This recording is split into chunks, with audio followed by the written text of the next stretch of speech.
నమస్తే. శ్రీ గురుభ్యో నమః. ఆదిత్యాయ చ సోమాయ మంగళాయ బుధాయ గురు శుక్ర శనిభ్యే రాహవే కేతవే నమః.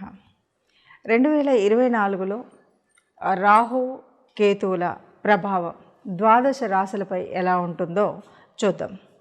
మన రాహుకేతువుల ప్రభావం మూలంగా ఉద్యోగంలో కానీ, వ్యాపారంలో కానీ, సంతానంలో కానీ, ఏ వ్యవహారంలో అయినా సరే ఈ ఇద్దరు ఇప్పుడున్నటువంటి స్థితిలో అంటే మేషంలో రాహు, కన్యలో కేతువు ఉన్నాడు. ఇలా ఉన్నప్పుడు ఈ గ్రహాల మూలంగా మిగతా రాశులపై ఎలాంటి ప్రభావం ఉంటుందో చూద్దాం.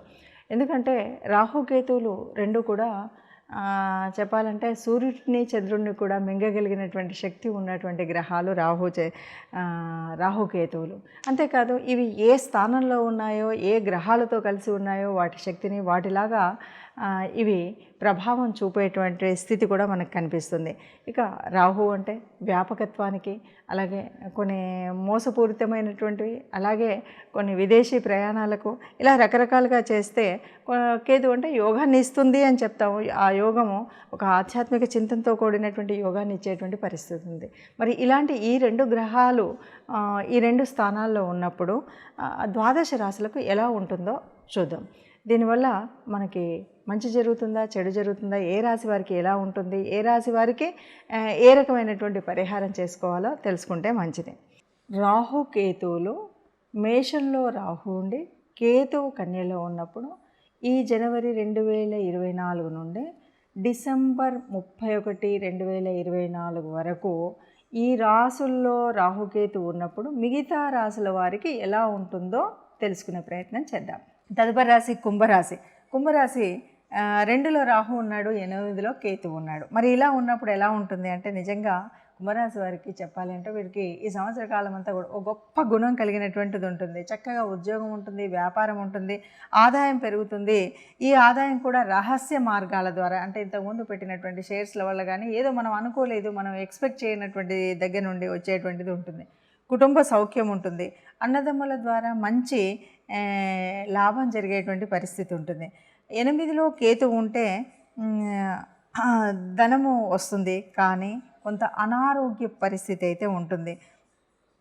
అయితే ఒకటేంటంటే కొద్దిగా మోసాల బారిన పడేటువంటి అవకాశం, తండ్రి ఆరోగ్య పరిస్థితిలో కొద్దిగా ఇబ్బంది, ఈ రెండు కొంచెం ఇబ్బంది కలిగించేటువంటి, మిగతా అన్ని విషయాల్లో బాగా ఉంటుంది. కాబట్టి మోసాలను అయితే మనం తగ్గించుకోగలుగుతాము. అలాగే తండ్రి ఆరోగ్యాన్ని ఎప్పటికప్పుడు మనం చూసుకుంటూ ఉన్నట్టయితే ఆ ఇబ్బంది నుండి తప్పించుకోగలుగుతాం. ఏ పని చేయాలన్నా, ఎంతటి వ్యాపారం చేయాలన్నా, ఎక్కడ చేయాలన్నా మనం మాట్లాడుతున్నప్పుడు మళ్ళీ వాళ్ళ యొక్క గుణగణాలని అసెస్ చేయాలి. వీళ్ళు మోసం చేసేటువంటి వ్యక్తే కాదా అని. ఎందుకంటే మనం పెట్టేటువంటి పెట్టుబడుల వల్ల మనం మోసపోయేటువంటి పరిస్థితి రాకుండా ఉండడం కోసం కొద్దిగా ఆలోచించి నిర్ణయం తీసుకోవాలి. రాహు కేతువులు ఈ రెండు గ్రహాల మూలంగా మనకు కొంచెం ఇబ్బంది కలిగించేటువంటివని, రాహుకేతువుల మధ్యలో గనక గ్రహాలను ఉంటే మనకు సర్పదోషం ఉందని ఇలాంటివన్నీ మనం వింటూ ఉంటాం. అసలు వీటి వల్ల అంటే ఇబ్బందులు అయితే కలుగుతాయని మనకందరికీ తెలిసినటువంటి విషయమే. కానీ ఇలా ఒకవేళ ఈ రాహుకేతువుల వల్ల యోగాన్ని కూడా ఇచ్చేటువంటి పరిస్థితి ఉంది కొన్ని రాశులకు.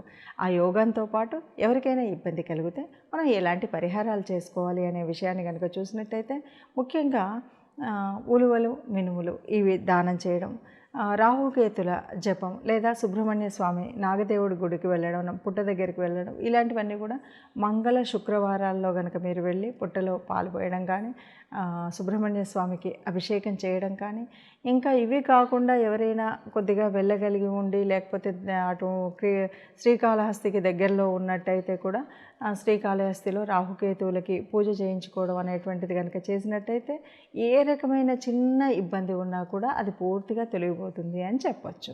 కాబట్టి అలాంటి ఇబ్బందులు లేకుండా మీరు ఈ పరిహారాలని చేసుకుంటూ సుఖంగా ఆనందంగా ఉండాలి. ఇప్పటి వరకు మీరు తెలుసుకున్నటువంటి ఈ రాశి ఫలితం ఎలాంటిది అంటే, గోచార రీత్యా అంటే జన్మజాతకంలో మనకున్నటువంటి గ్రహాల యొక్క స్థితి, యుతి, దృష్టి వాటిని బట్టి ముఖ్యంగా కనిపిస్తున్నప్పటికీ కొంతవరకు మనకు మన జన్మజాతకం తెలియదు, లేదా ఈ వారం వరకే కదా అనుకున్నప్పుడు గోచార రీత్యా మనం చూస్తూ ఉంటాం. గోచార రీత్యా ఉన్నటువంటి వాటిని ఎగ్జాక్ట్గా యాక్యురేట్గా లేదు అనడానికి వీల్లేదు. ఎందుకంటే కేవలం 30-40% వరకే మనకు ఇది ఫలితం కనిపిస్తుంది. మనకు జన్మజాతకంలో కూడా ఈ గ్రహాలు ఇలాంటి పరిస్థితిలో ఉంటే అప్పుడు మనకు 100% కనిపిస్తుంది. లేదంటే 30-40 మనకు ఈ ఫలితాలు కనిపిస్తాయి.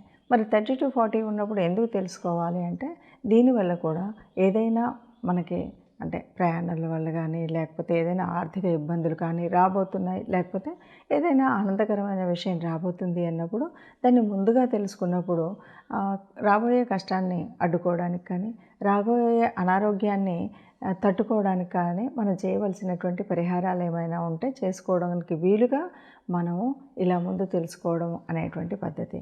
ఏది ఏమైనా మనం ఈ చిన్న పరిహారాలు చేసుకున్నప్పుడు అందరికీ ఆనందంగా ఉంటుంది, సుఖంగా ఉంటుంది.